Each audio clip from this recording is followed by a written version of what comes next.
sports fans, this is Robert with WTP Sports Dudes here live on this Saturday morning, ready to talk about some of that fantastic NBA playoffs.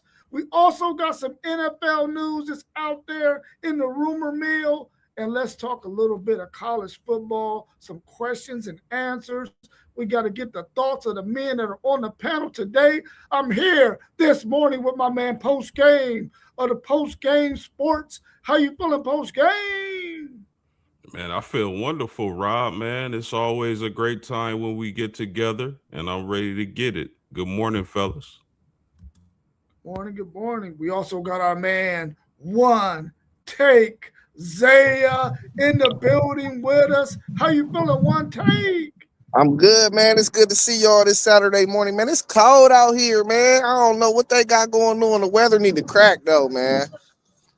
Yeah, it needs to do something, man. It's May here in Columbus, Ohio, and it is still way too cold. I know it's spring and it's not summer, but listen, man, give me at least 70. Give me at least 70. Hey, they say this is one of the coldest starts in April and May. It's one of the coldest starts. Oh yeah, I can dig it. I can dig it because listen, this weather, man, is keeping a lot of people under the weather.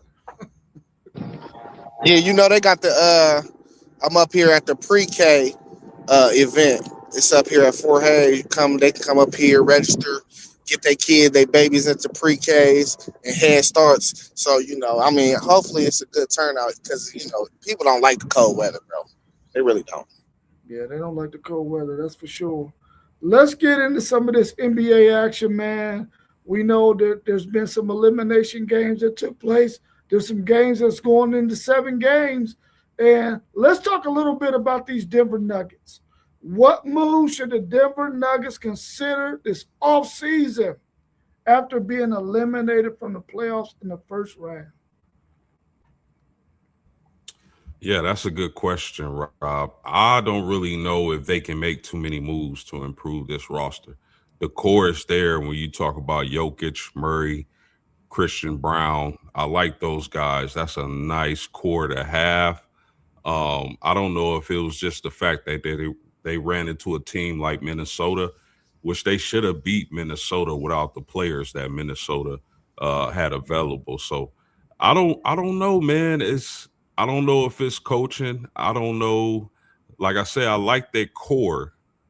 Maybe you ship Johnson off and see what you can get for him, but I like this Denver Nugget core. They underperformed this season, and it's really sad because I think they could have gave the Spurs a run for their money.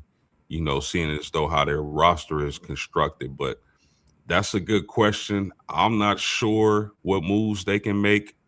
I mean, Cam Johnson may be a guy on the chopping block, but I like this core, man. They just didn't get the job done. Yeah, I think you just got to find defenders. I think McDaniels called them out, and I feel like it was a lot of stuff that was exposed. Um, Defense, bro. They need defense. I can't identify specifically a certain person, but we seen like Minnesota was just going at them, and that's just deep defenders. You gotta get better defenders around Jokic and Jamal Murray.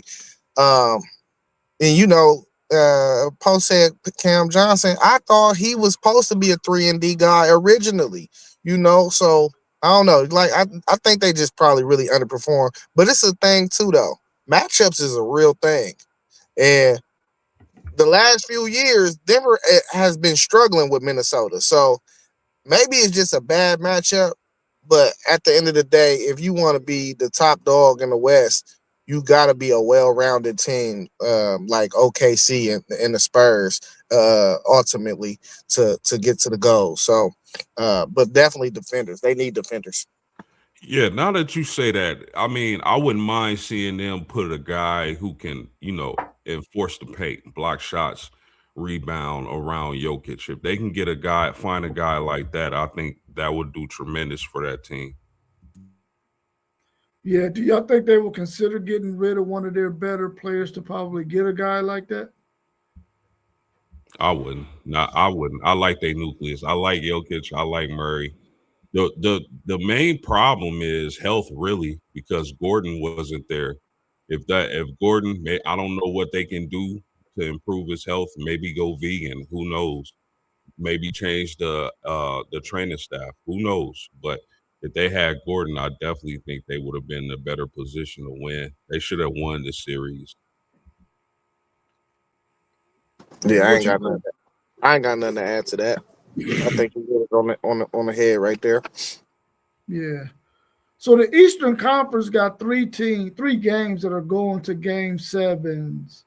What's your thoughts on that? And which one of these teams do you think will prevail in that game seven? Out of those three games, who's going to win it and win game seven?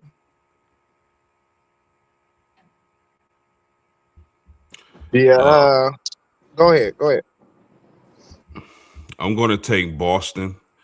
Rob, yo 76ers been playing out of their minds. Salute to them, but I just think Boston got the best 1-2 punch in the NBA, and they ultimately are going to win this series. I thought they could have a chance to sweep y'all, but obviously that's not going to happen. But I like Boston to get the job done and move on in the East. Uh, the Knicks, I like the Knicks to move on, and I like the Cleveland Cavaliers to move on. Yeah, I like Philly, man. I think Philly, they got the best player on the court. I feel like when you got the best player on the court, you always got a chance. I don't think Boston has no answer for Joel Embiid. Even last game, he had 19 and 17. That's damn near a 2020 game.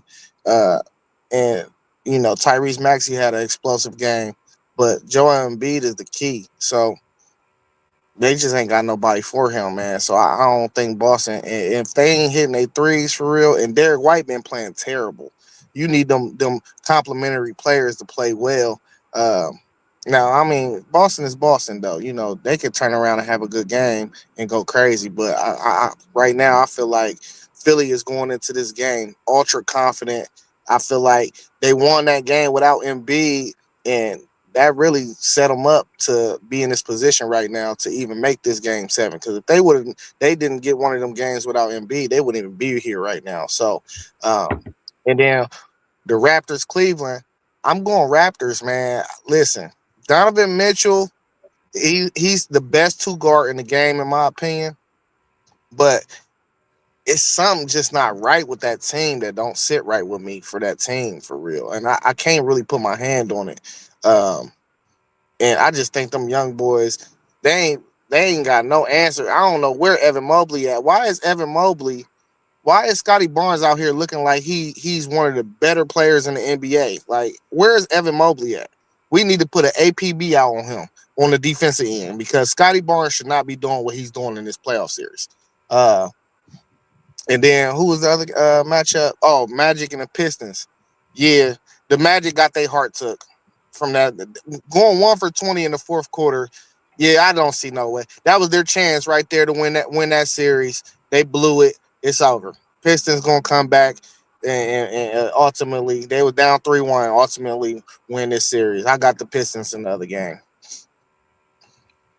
Yeah, I think I got to go with my Philadelphia 76ers because I'm a 76ers fan, but it's going to be tough on them. They're in Boston for game seven, going against that two-headed monster. You expect Boston to prevail, but I'm going with my 76ers in that game because I do believe that Joel Embiid is the best player on the court at the end of the day, and they don't have any answer for him right now. So I'm going to go with my 76ers on that one.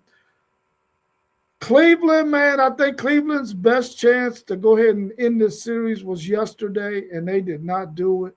I'm going to pick Toronto to win that. Plus, like I told y'all on Thursday, I don't want to see Cleveland ever be good when LeBron James is not there. I want my GOAT to always have that claim to fame that Cleveland did good because LBJ was in the building. And I'm going with Detroit.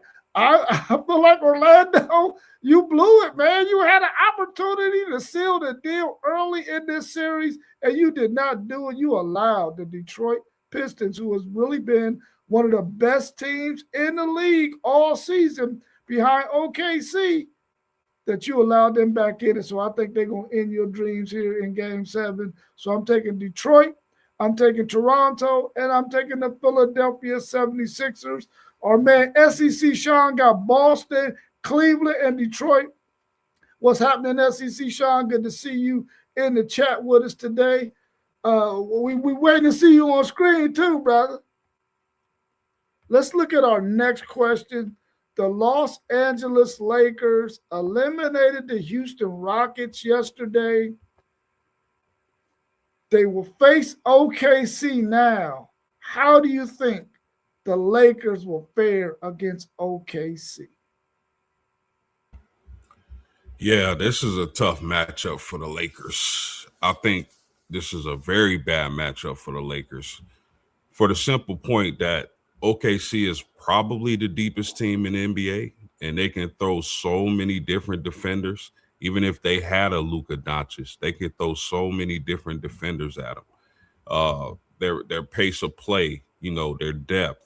I think Shea gets up for Laker games, being that LeBron James is on the team. So this is a very bad matchup for my Lakers. I just got to keep it funky. Of course, I want the Lakers to win.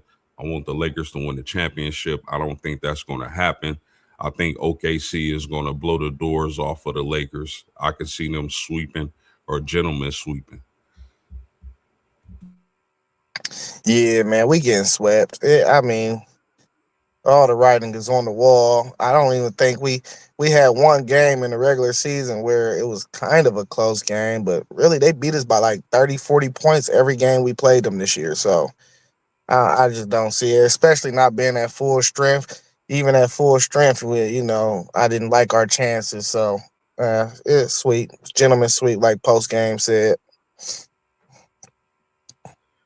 Yeah, I felt like LeBron James was going to get them through this series against the Rockets, but I just can't see it happening against OKC.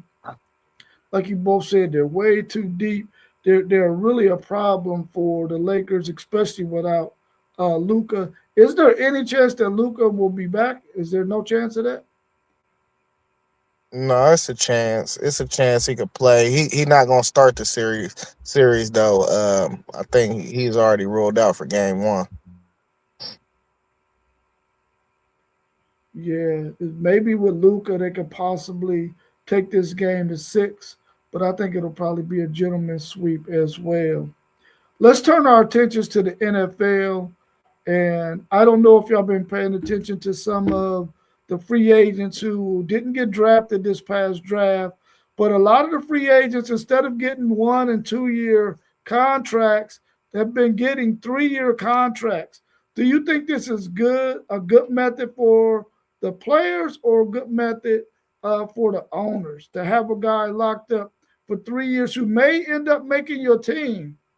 Because there's some really good free agent players that have been picked up by some teams that could possibly make teams, because we all know that the NFL always is loaded with free agent players on their roster, and you get to lock a guy up for 3 years on that minimum deal. Who does that favor, the players, or does that favor the owners? 100% the owners. Because you got to think, like, if this player underperforms, even though he's a free agent, you want to see him perform, and make a good living in the NFL. But even if he underperforms, or let's say he gets hurt, that favors the ownership. They're not locking that player into a long-term deal, an expensive deal.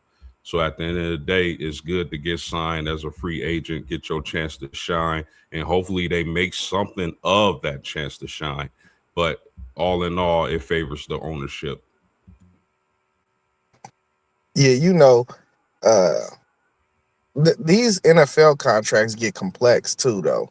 You could be on a 3-year deal, but what is the guaranteed money in the contract? And then it be language like, all right, if this player is on your roster by June such and such, it's this amount of cap hit. So I think it's really a player by player basis.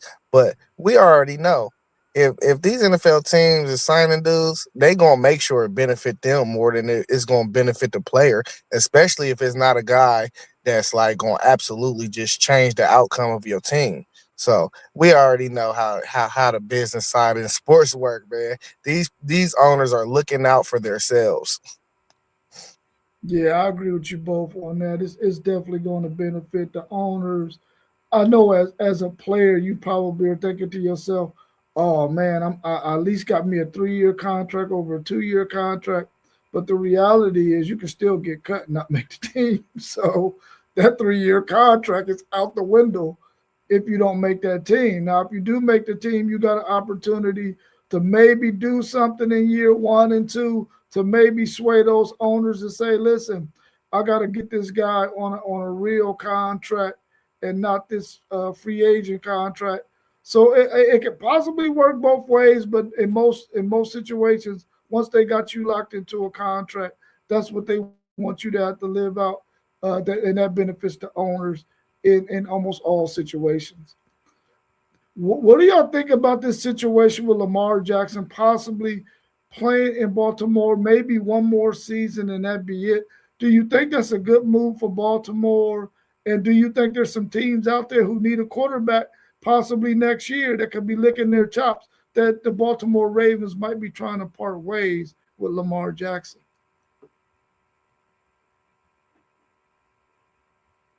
Man, Baltimore will be silly to let Lamar Jackson walk out the door.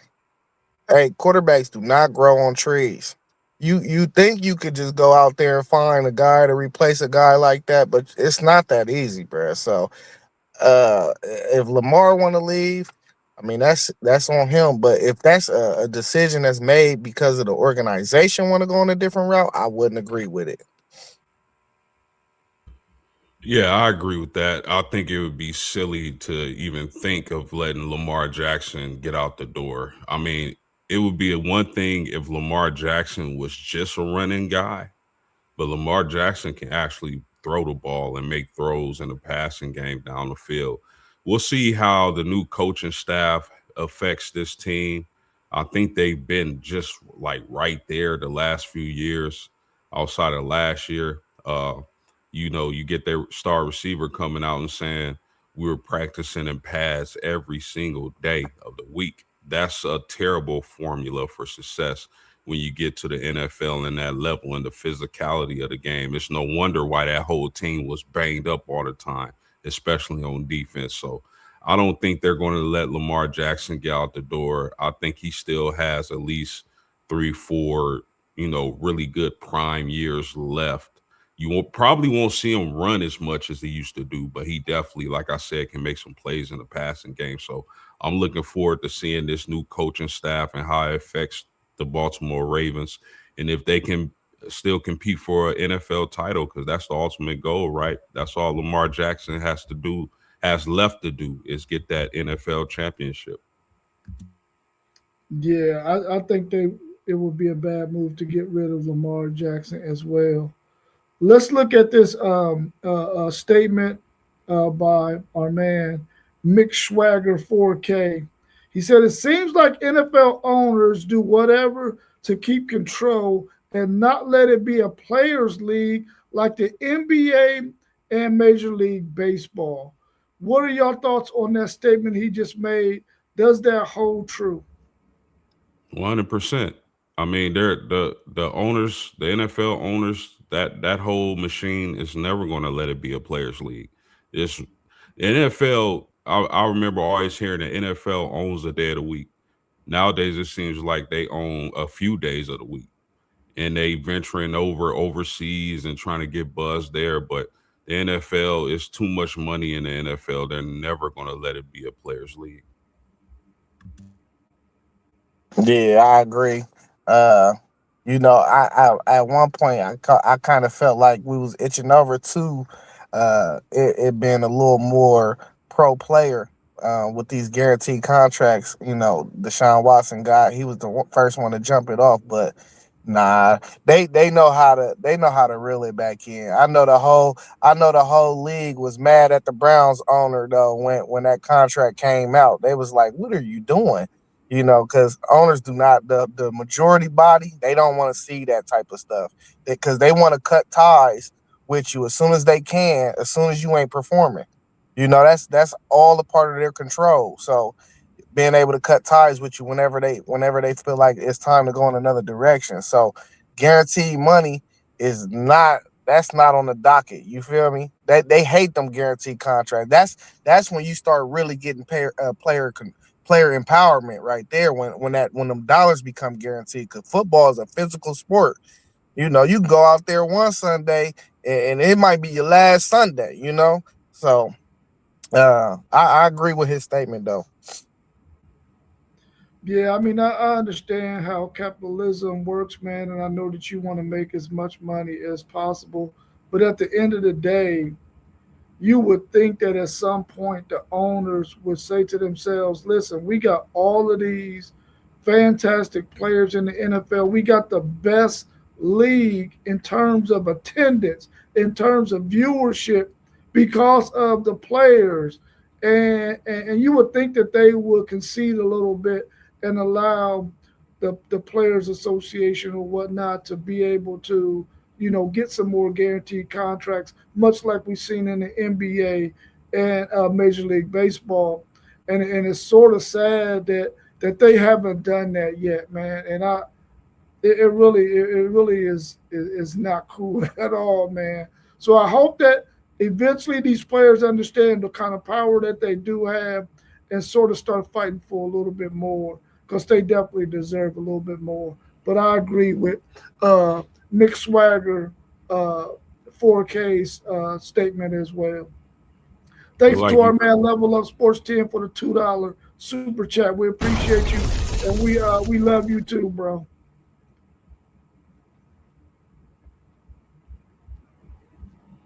Was you gonna say something else, post game? no, I was just saying, it look like you got some super chats, my man. Yeah, yeah, I'm checking them out right now. We got our man Mossberg of Level Up Sports 10. He's out there at our sponsor, KT's Good Eats, over there at Witten Farm, over there off of Winchester Pike. So if you get a chance to go grab some food at lunch, please go over to Witten's Farm right there where we got our man KT's Good Eats, one of our sponsors for this show today. Go check them out. They got some really, really good food. And we thank you once again, Mossberg, for the super chat.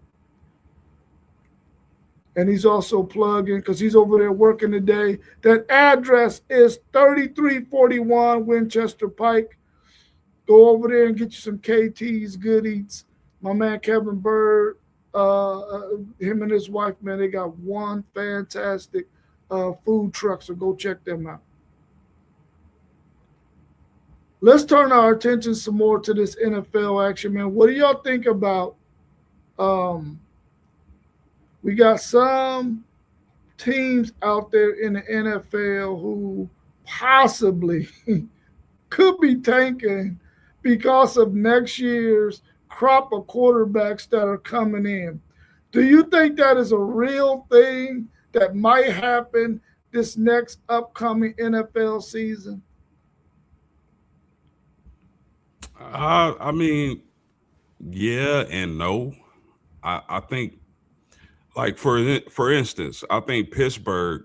I think they know they probably won't contend in the AFC North. So that'd be a team looking for a franchise quarterback who probably would be drafted in the top 10. Arizona, although I do like that offense at Arizona and the pieces that they have, I think they have some really good pieces. I think that's a team to look at when you talk about getting your franchise quarterback in next season's draft. Uh, who else? Maybe the Jets. The Jets are a team looking for a franchise quarterback. I know they got Geno, who should be solid, but they looking for that franchise guy. So those three teams, I might be missing some, but definitely those three teams are some teams to look at. And I know out of all those teams, I like Arizona's offense the best. You You get a franchise guy to go with the pieces they got in Arizona. Now you cooking with grease. Yeah, I feel like a lot of the teams that still need a long term solution at quarterback, I don't even think they need to tank. I think they're still going to be bad anyway. So like tanking is like you're purposely trying to lose. I think like Arizona, for instance, I think they're still easily the worst team in that division. So I mean, how many games are these teams going to win? They're going to have top 10 picks, and they'll be able to draft their guys. And moving up ain't if you identify a guy, moving up ain't nothing. Yeah, Yeah, I think the Jets still have 2 first-round picks going into next season. So that would be an interesting team to watch and see if they do exceed expectations and win a few games, how they'll navigate those picks to get their franchise guy. Yeah. Like Pittsburgh is one team too that like I feel like they could be good enough to just like quite be like outside, but they need a quarterback. They need a long term solution. But it just I feel like it ain't in the Pittsburgh blood to just go out there and tank. You know what I'm saying? Yeah, and guys, I feel like this class is so loaded at the quarterback position potentially with a lot of guys where you probably won't have to have necessarily a top 5 pick to get a really good franchise quarterback if everybody who can come out comes out in that draft. Facts. yeah. I was thinking the same thing. I think that there's enough quarterbacks in this draft, and there's only so many teams that are really looking for a franchise quarterback at this point. Um, that I don't think anyone needs to tank in order to get a good quarterback in this next year's draft.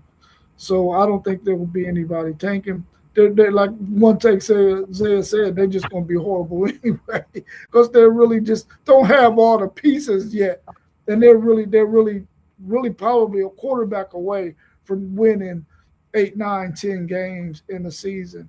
So hopefully, we don't see anybody out there doing none of that fake stuff like we see in the NBA.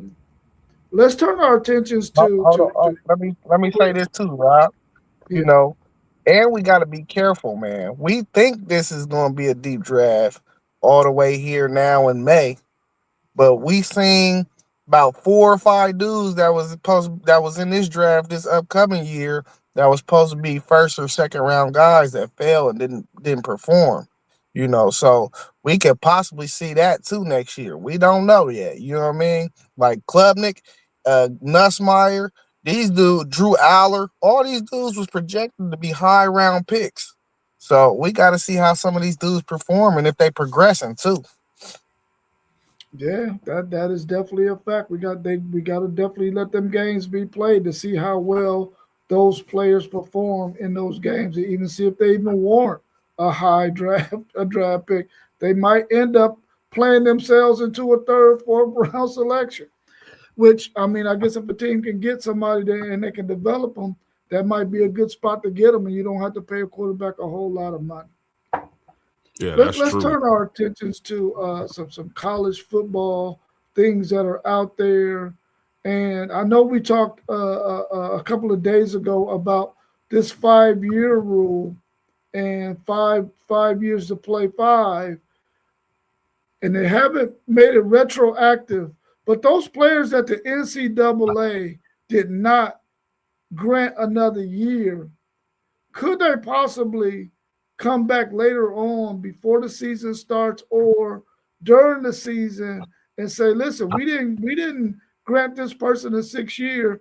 They're playing. You might have to forfeit games. Can you see a scenario like that? Or do you think the NCAA will pull the trigger early before the season start to let that team know, yeah, this guy is going to be ineligible, and if he plays, you're going to be forfeiting some games. You got an example of a quarterback in that situation? Trinidad Chambliss. Okay, so no, I don't think. I think this would be the last year for that. So I don't think they'll. But moving forward, I don't think they would allow something like that to happen. Yeah, man, we talk about the NCAA. I don't put nothing past nothing happening in college football regarding these type of things. Indiana, for example, last season they had a defensive back that applied for an extra year. They at the beginning of the year he couldn't play the first 2 or 3 games. Then he got an injunction saying that he was eligible until the court case finally ceased. And then by the time the end of the year rolled around, when they figured it all out, it happened after the season. They was talking about them having to vacate the national championship because of this player. So I don't put nothing past the NCAA, man. You just never know. But that's an NCAA problem. I don't see why they would have to rule any team ineligible, especially if they have an injunction saying that the kid can play and then they turn around and say he's actually ineligible. You see what I'm saying? So I don't know, man. But Indiana went through that whole situation last year with the dude that applied for a 7th year, and he was their starting safety. Or so I can't think of his name, but you can see anything in the NCAA. Literally, they have no control over their sport. Yeah, I think the fact that the president of the United States and Congress is getting involved, I think we're going to see stricter situations moving forward, though. But let me add this, fellas. Your your boy Brandon Sorsby, I really, and as more information trickles, of course, I'll adjust my opinion. But that kid really had an issue. That dude was making 25 cent, 50 cent, 75 cent bets. Like, like you would think when you first heard the news, this dude was making 500,000. No, he was making like quarter bets, like frequently. So I really believe he has an issue. Yeah, I really just hope that the NCAA can find a way to work themselves back into controlling college athletics. I think they're off to a pretty good start in trying to get their teeth back in, even though they're going to be dentures. I like the fact that they're at least trying to get some control over college athletics, man, because it's really been a mess. But they had an opportunity to get ahead of it years ago, and they didn't. So now they finding themselves behind the 8 ball. But I think eventually they're going to get it worked out. I don't think they're going to do anything to any of those players who are playing and got an injunction to play this year. But going forward, I don't think anybody else is going to be able to get that off. I think they're going to shut that down. But this year, players like Trinidad Chambliss, and I think there's another one maybe at another school that's going to get to play. It might be Michigan State, possibly. But the ones that they ruled on and gave us a 6 year, of course, those guys are going to be okay. Hey Rob, Yeah. hey, post game just made me feel like I'm a gambling addict. You remember I was showing you them 25 cent tickets, man. Yeah, yeah. I wasn't gonna mention that though. I'm good though, man. I'm good. Hey, I don't gamble no more than $10 a week, y'all. I'm good. I'm all right. Yeah. What do y'all think about SEC Sean's? Uh, he's asking a question right here. Did we see the starting quarterback from Minnesota was arrested for using a fake ID and underage drinking? How do you think a situation like this should be handled by the NCAA when something like this happens? Or is this something for the university just to deal with? Yeah, to me, it got to be a university thing. I mean, the NCAA has governing rules, but at the end of the day, this is your player, Minnesota. This is your player making this decision, making this bad decision to do what he did, fake underage drinking. I can't allow that at my university. I don't know about kicking him out or suspending him for the season, but I definitely think he needs to be punished for that and maybe even get to some alcohol program. If it's that serious, you need to do all that just to have a drink. Then he probably needs some help. Yeah, I agree. This a university matter. Nobody. Well, I don't know the story, but if nobody got hurt, um, then I feel like he didn't go to the point where it ain't no coming back from. And I'm in agreement with post game. He need to get some help. Why is you getting a fake ID? Why you couldn't just get one of the older teammates? I mean, I get it. We in college. College. You want a lot of students want to have a good time. It's a lot of underage drinking in college. I've been there. I've done that, so I understand that part of it. But like if you gonna do that, you do that in the dorm. You have one of your older guys go get you some. You do it in a safe environment, man. That's the only thing I think. But it is a lot of underage drinking in college. It is what it is. There's no way around that. But when you go into the links of getting fake IDs and stuff, it probably wasn't even a fake ID. It's probably one of his partner's IDs, and he was like, I look enough like you, bro. I could pass with this because I done did that before, man. So I understand, but yeah, I don't know. He ain't doing that right. And you the quarterback, you supposed to be smart, bro. That was dumb. That was not smart. Yeah, I agree. I agree. You just there's just something you can't do because when you're playing college athletics, you're gonna already be up under the microscope, so you don't want to take that chance. And I know that last year when Nick Brooks he was in a spot that he had no business being in, and Texas, of course, put him in the doghouse, and he got uh, cut his playing time because we expected him to be a player who played a lot. He eventually started playing later on in the season, but he could have been getting a lot of valuable reps earlier in the season had he not, got caught in that situation before the season had started. What do y'all think about what scenario needs to happen for Jeremiah Smith to be the number one pick next year in next year's NFL draft if he decides to come out after his junior season? Yeah, man. I believe Jeremiah Smith will be the top player on the board, but that doesn't necessarily mean he'll be the first player drafted. You see, uh, think about it. Mel Kiper had Jeremiah Love as the top player on the board, but went third overall. So just because you're the top player on the board doesn't mean you're going to go first overall. But I mean, it all depends on what the priority of the team picking in those first few picks are. If they need a quarterback, of course they're going to take a quarterback. Uh, let's just say if a team like Tennessee, Rob, if your team ends up with a top 2 or 3 pick in next year's NFL draft, they very well can pick a Jeremiah Smith. I don't think he gets out of the first 2 or 3 picks because he's just that good of a football player. He's been ready for the NFL, but it all depends on who's picking and who's picking where. If you need a quarterback badly, you're probably going to pass on a wide receiver like that. But if you good at quarterback, if you got your young franchise quarterback in place, and you just building your team up, Jeremiah Smith is going just gonna come off the board quick as I don't know what. So definitely he'll definitely be in that top 3 conversation, if not first. My early theory is I gotta see and wait to see if Arch Manning declares for the draft.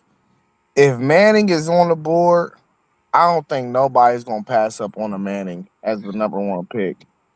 If he's not, which I think is very possible, he could go back to school again and continue his development. I think Jeremiah Smith will have a chance. Because when we looking at the board, we looking at Dante Moore, we looking at a Lenore Sellers, maybe a Sam Levitt might be up there somewhere. It's a multitude of different quarterbacks. Julian saying, um, and I just think if you the right team, especially like if you like the Raiders and you just drafted a quarterback, if the Raiders are terrible again and they are up there somewhere in that 1 or 2 area, maybe they can get right there at number one. Yeah, what that's the last thing they need for real. Honestly, for me to complete their offense, if Mendoza looked promising, you got the tight end, you got the running back. Now you gotta get the receiver. Um, and even like other teams though, like the Jets, I could see the Jets going quarterback. Uh, but like all the other teams, I could see them going quarterback off rip. Like, and it just depends on what the attrition look like in that first round with that first round talent of the quarterbacks though. Because if it's like three or four guys there, it's about 5 or 6 teams that I can identify that need a quarterback for real long term situation. But it's hard. I see Calvin Johnson and then I see Jeremiah Smith as far as NFL prospects coming out of college. It's gonna be hard to pass up on him, bro.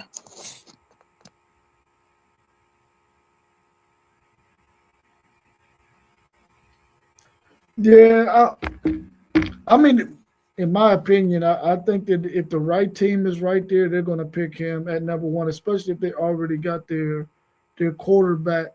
I definitely believe he's the first one coming off of the board, and I think there's going to possibly be a scenario like that where there's going to be a team who has already gotten a quarterback maybe in the past 2 or 3 years who is not really good, but their quarterback has been showing promise, and they'll pick Jeremiah Smith number one. There's going to be some teams that pick next year in next year's NFL draft that are going to have some really, really tough decisions. And my next question, and I'm going to get to your question that you have as well, Mick Swagger 4K, after we get done with these last two questions on college football. Who are your top 5 players on the big board if they decide to come out? Who are your top 5 guys on your big board going into next year's NFL draft? I'm going to say Jeremiah Smith, Arch Manning, Colin Simmons, C.J. Carr, and Leonard Moore. Is it in that order? No particular order. That's just my top 5. Yeah, my top 5 heading into the year, I'll go Jeremiah Smith, Arch Manning. I like Colin Simmons too. I probably say Cam Coleman, and then I'll say Dante Moore. Yeah, Dante Moore. Okay. Is it in that order? It's in that order. In that order. Yeah. Well, my order would be Jeremiah Smith number one. I'm going Dante Moore number 2. I'm going Leonard Moore number 3. I'm going Arch Manning 4, and I'm going Colin Simmons number 5. Is there somebody outside of those names that you picked that you feel like could possibly get into that, can possibly be your top 5 if they have a phenomenal season? What's one of your outlier guys or honorable mention kind of guys? Dante Moore for me. I know y'all mentioned Dante Moore. I didn't have him in my top 5. If we get an Arch Manning and C.J. Carr in this draft, I think their upside is a little better. SEC Shine just mentioned Chambliss. I think that's a guy who can really improve his draft stock. But Leonard Moore for sure is locked into my top 5. That dude is a long, rangy, shutdown corner with elite speed, elite size, everything. He's definitely going to be a top 5 pick. But if I can say somebody that just didn't make my list, it'd be Dante Moore.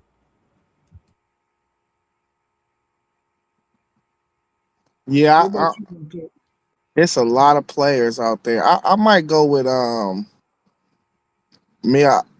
you say his name? USC's quarterback. Oh, Mayave. Yeah, I would say he got a shot to play himself into a high draft pick. yeah. What about go ahead. What about Dylan Stewart? Oh, somebody got some feedback. Is that who's that? Oh, okay, good. But I would say the pass rusher from South Carolina, Dylan Stewart. Again, SEC Sean brought up Lagway. If Lagway is able to put up those brutal quarterback numbers that we like to see in the Big 12, and I think he can play his way up in there as well. Yeah, I want to mention that I can't even remember this offensive tackle's name, the one who transferred from Colorado to LSU. I think he has a chance. What's his name? Y'all know his name, by the way? I know his last name starts with an S, I believe. Yeah, that's Jordan Seaton. Jordan That's a Seaton, yeah. Yeah, he might be the top tackle coming out. Yeah, so he got to be up there too. Yeah, if he has the kind of season that we expected him to have these first two seasons at Colorado, I think he could possibly make his way into that top five. But I like everybody that was mentioned too. I like Chambliss. I like Lagway. I don't think they're going to make it into the top five because we just named some really good players that are in our top five. Man, I don't think they quite get there, but I can definitely Hey, see them in the top 15. we forgot about the ultra gunslinger though, man. Darian Mensah.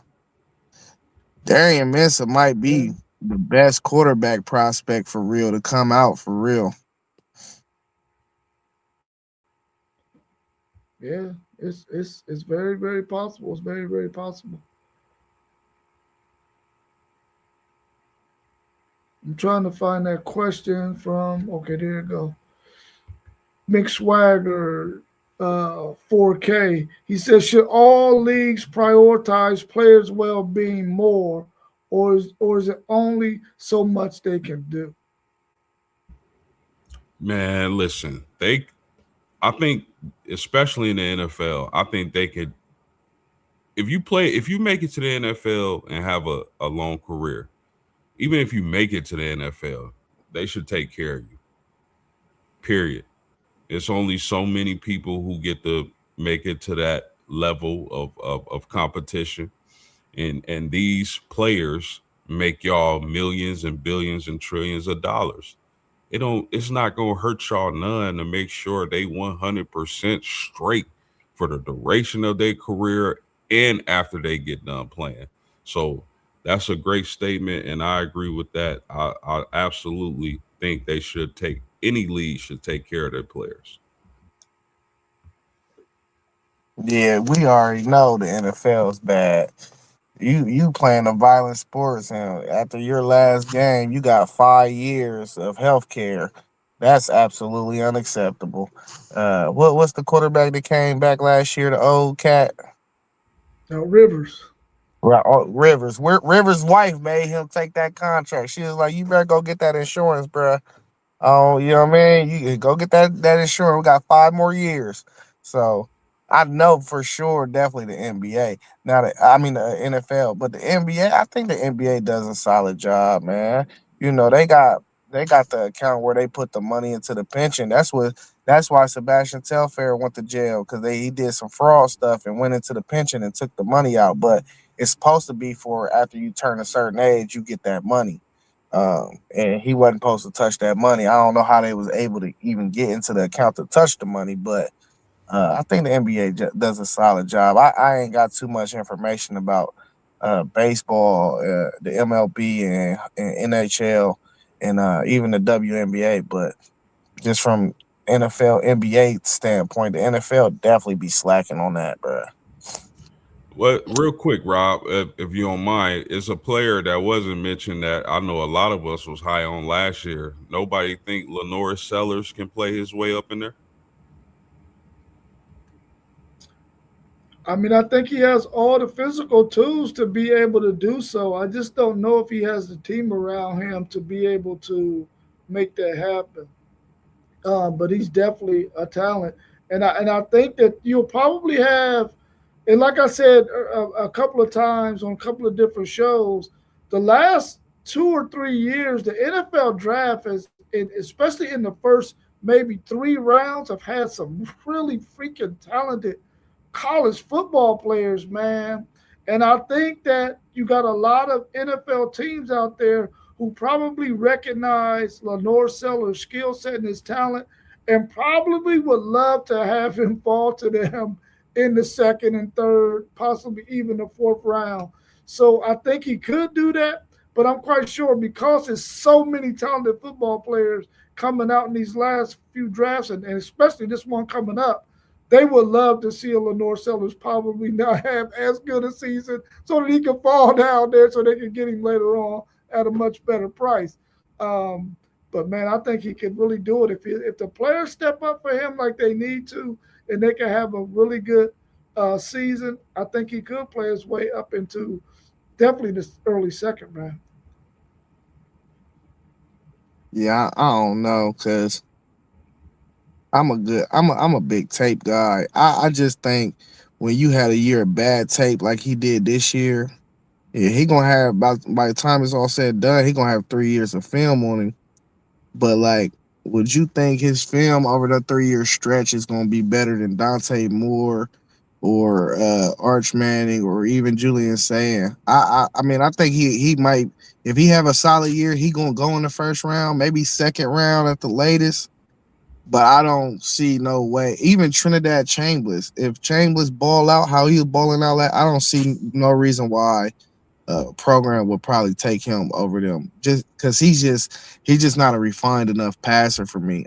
I'd be scared of guys like him. You know what I mean? Like the mechanics is a little sloppy at times. I rather if I'm going to draft an athlete, I'd rather have somebody like Arch Manning or even Dante Moore. They're not as athletic as Lenore Sellers, but I just like their passing capability way more than I like Lenore Sellers. You want an athlete at quarterback. Even Trinidad remind me of a young Russell Wilson. So like, I don't know. I just think he got enough film on him for real where he's still gonna be a work in progress. He's not a day one guy. You're gonna have to put resources in to growing him.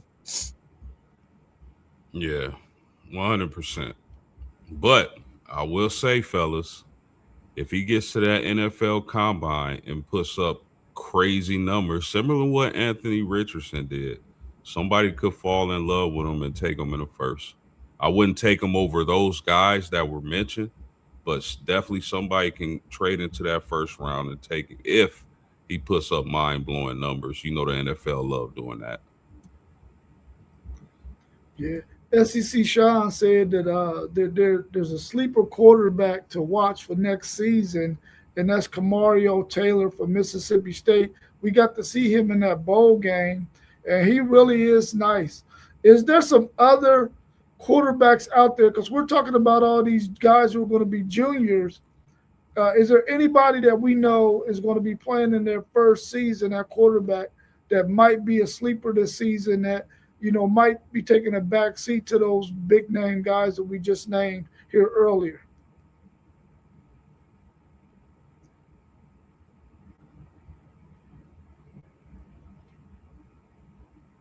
I'll tell you one off the top of my head. The guy that came in and played quarterback for Arkansas when Taylor Green went out against Texas, that Jackson kid, he was nice, man. I'm kind of scared of him. I think we play them again this year. I think we're gonna play them every year, since that's one of those rivals. But he came in, and once he settled down after that first drive, he really did some things. Now, of course, Texas was playing some really, really vanilla defense at that time, but he was able to make some throws and use his legs against Texas. So I really like that Arkansas quarterback. He'll be the starter this year, or projected to be the starter. I got him as my sleeper. I would say one guy who I got a lot of insight on that I would tell anybody to keep their eye on is Kenny Minchie at Kentucky. Kenny Minchie is a dude. A lot of people expecting him to beat CJ Carr in that quarterback competition. And then let me tell y'all this: Jadarian Price was asked at the NFL draft, right? Why did y'all quarterback competition take so long? Why did it take so long? Jadarian Price simply said, because Kenny Minchie is that dude. I expect Kenny Minchie to have a good year, and I think he's being slept on. Yeah, my guy is gonna be Christopher Benzina.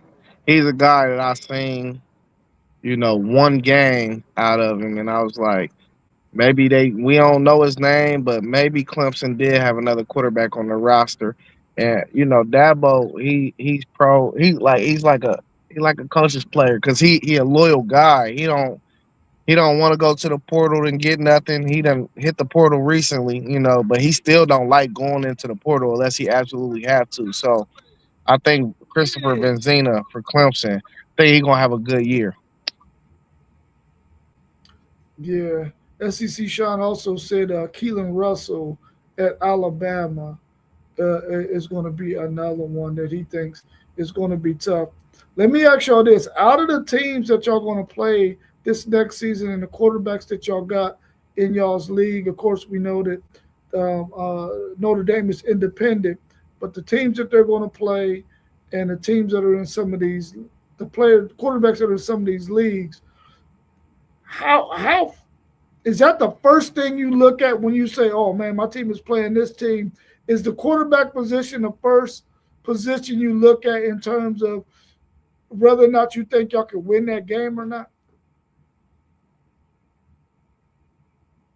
I mean, the first I'll probably look at the starting quarterback, but I'm a guy who like to look at all aspects when when it comes to the opponent we facing. It's normally quarterback, defense, and then I'm looking at the defense, seeing who their playmakers are, seeing where their weaknesses are, seeing where we can take advantage of some things at an offensive line, of course. Yeah, college football is a little different for me than NFL in the aspect of when I look at NFL, I be like, all right, especially when we talk about divisions, you be like, all right, who got the best quarterback? Typically, whoever got the better quarterback in the NFL, typically you expect that team to probably have a better chance to win. I think college football is a little more. It got a little more different dynamic because you could take a guy like, for instance, Rocco Beck. We don't think he's the most talented dude, but we know he a dog, and we know the team gonna get behind him. So I wouldn't say that it's quarterback for me. It's really a case by case basis. Like if you was just to mention throw a team out there of what I'm gonna think about first. Like you might say Michigan. The first thing I'm gonna think about is the trenches. What dudes they got in the trenches? You know what I'm saying? Yeah, I don't instantly go to quarterback though in college. Yeah, well, for me, that's the first thing I'm looking at.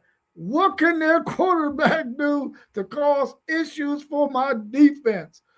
And I'm looking at that first. And I think this year Texas is playing some really, really talented quarterbacks. And they played some really talented quarterbacks last year. And I really like what Will Muschamp is doing this year with that defense as compared to what PK's style of play is. But man, I'm still concerned about some of them quarterbacks that we're going to face this year, and it's going to be a tough road for Texas, especially if they're in some close games down the stretch, and you got a quarterback that can do something with their legs and with their arm. So I'm definitely looking at that first and foremost. Anything else y'all want to add before we wrap up? We're right coming up on 1 hour. Anything else y'all want to talk about before we get up out of here? No, I didn't have anything in particular, man. But shout out to y'all. It's always a great show when we get together. So appreciate it. Yeah, I ain't got nothing to add, man. Hey, it's starting to warm up a little bit out here now, though. I'm about to go walk around the event now. Yeah.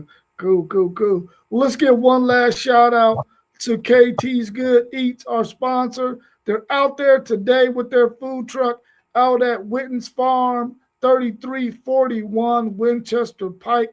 Go check them out. They got some really, really good food that you'll love. They got some slamming sides. I think they're going to have their pulled pork sandwiches and some other stuff. Go out there and check them out. I probably shouldn't have said the pulled pork because I'm not a pork fan.